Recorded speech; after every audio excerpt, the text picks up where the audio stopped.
I'd like to respond to Joe Biden's speech concerning the Russian invasion of Belarus.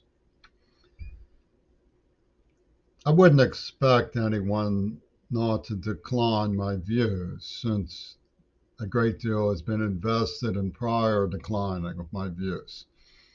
But war does come up in politics. Another day, another dollar.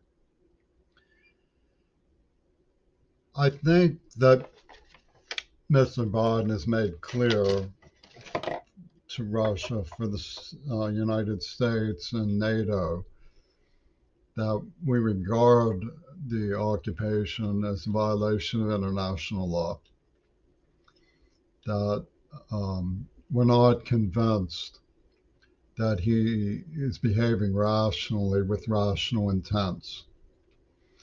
Where I disagree with President Biden, people would say I've already been proven wrong, is that he's not still, Mr. Putin, he's not still within the parameters of a rational dialogue for diplomacy. I don't think we should jump to the conclusion, although I'm sure that everyone is making preparations.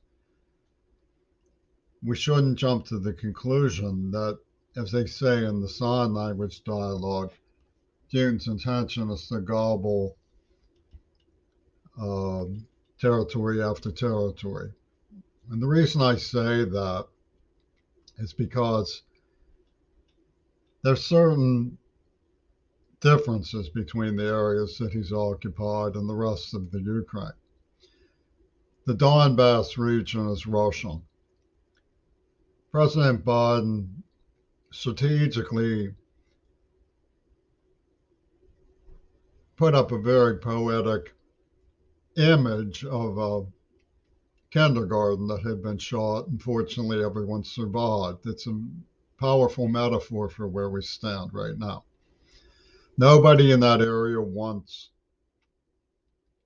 to see a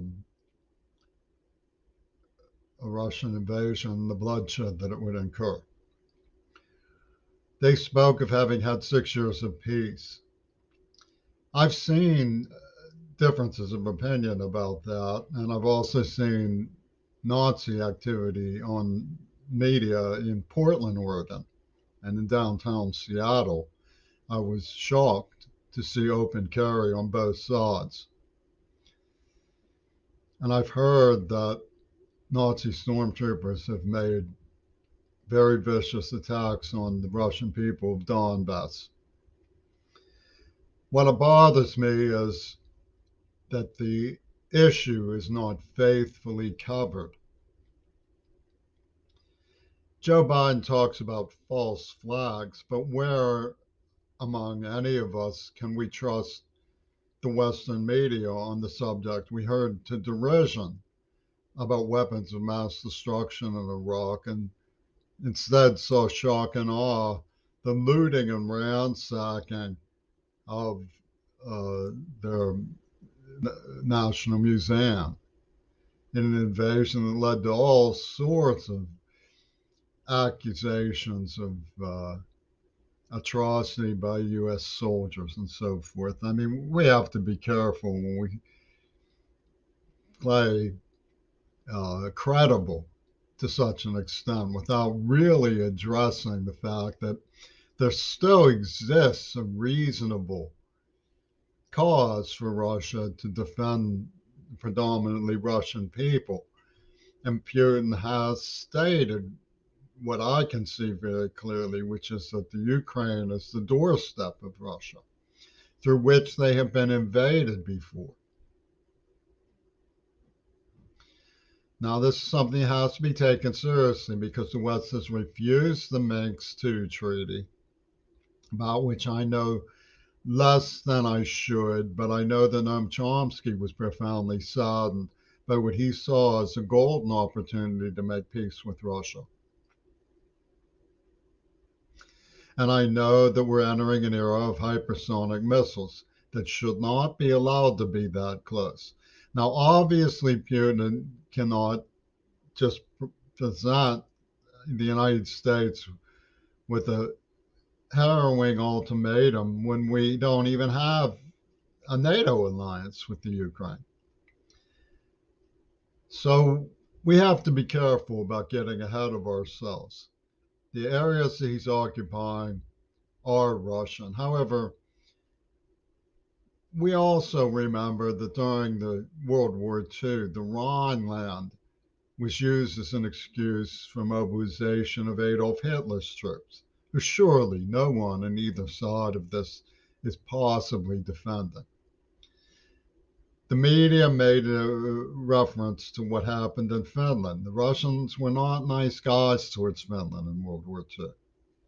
A friend of mine escaped on skis their invasion and lived to praise the Russian army when they invaded Berlin. The betrayal of Donbass hasn't been securely and faithfully reported, and that is the betrayal. We need to understand and know what's really happened and understand what it is that Mr. Putin is saying about what happened and compare the two things. Instead, we give the impression that we simply don't care what really happened, that we want to just be braggadocio about standing up to Putin.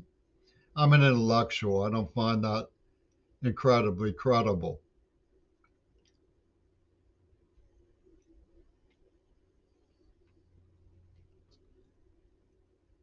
Now, for me, this doesn't really pertain to the main mystery. It's something of a diversion.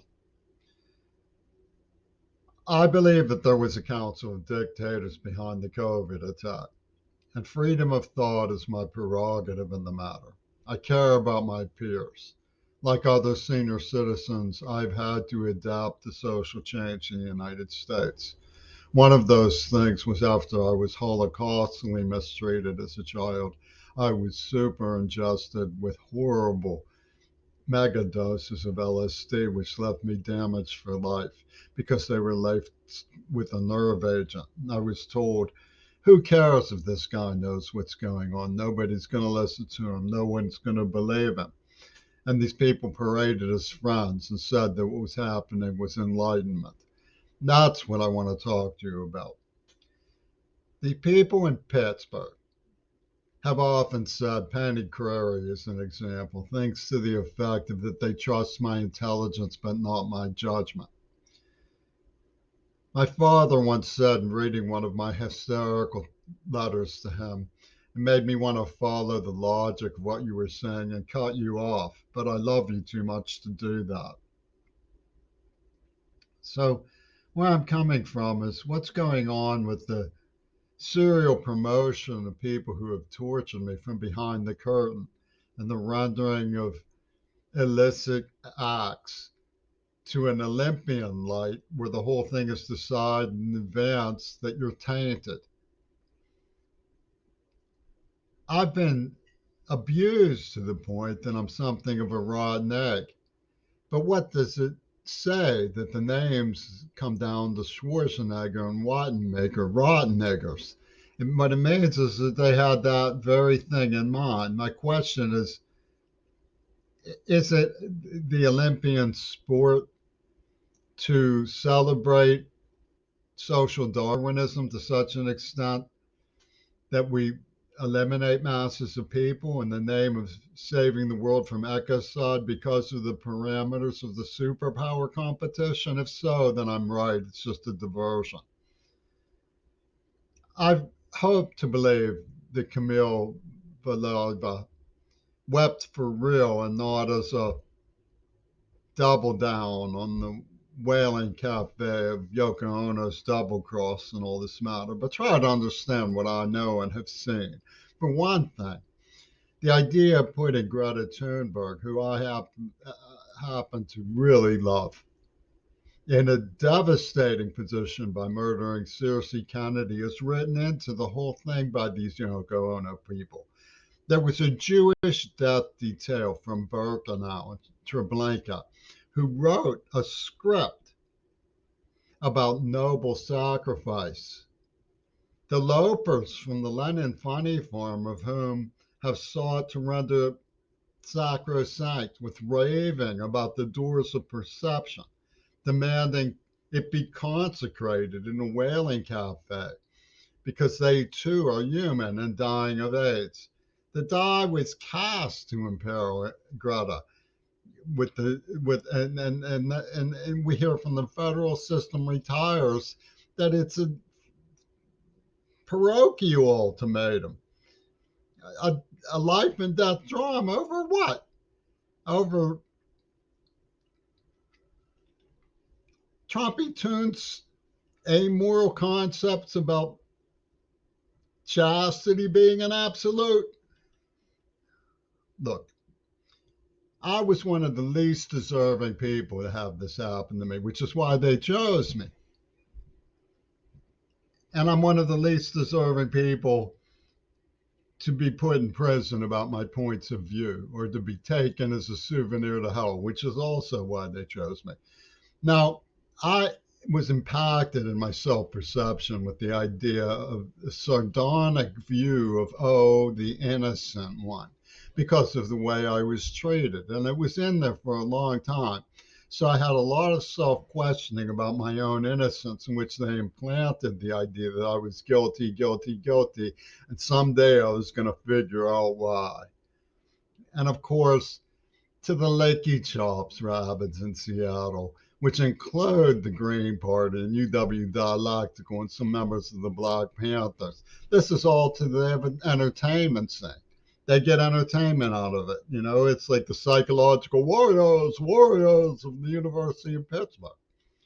And this is the social and cultural background that President Biden has to sell is more trustworthy than Mr. Putin. So my final point about this whole thing is there some question in this madness of whether Mr. Putin has yet done anything other than establish that he wants credibility to world peace more than he wants to gobble up Europe and establish himself as a maniac through Russian terror. He's at that crossroads, and Biden knows he's at that crossroads. And Biden has erred on the side of NATO macho. Okay, that's my opinion about the situation. We need to look at the very serious question of whether the Russian people of Donbass have been abused. It's a serious question. I've heard they have been, but it's been sort of blacked out. I've seen the Nazi stormtroopers on January 6th. That's not blacked out because it pertains to us. And I just saw the shelling of a kindergarten. There was nothing on the shelling that didn't say Nazi false flag itself. And Joe Biden has to be careful because I'm one of the Americans who knows about Northwoods. I know that school children were targeted in the pullout from Afghanistan. So I'm not willing to keep any of this to myself. I love Greta, but she has been very seriously implicated in a process of asking us to accept COVID 19. And my feeling about it is elementary justice in journalism requires that we ask what's going on and establish the history firmly. That's the best way to vindicate Greta.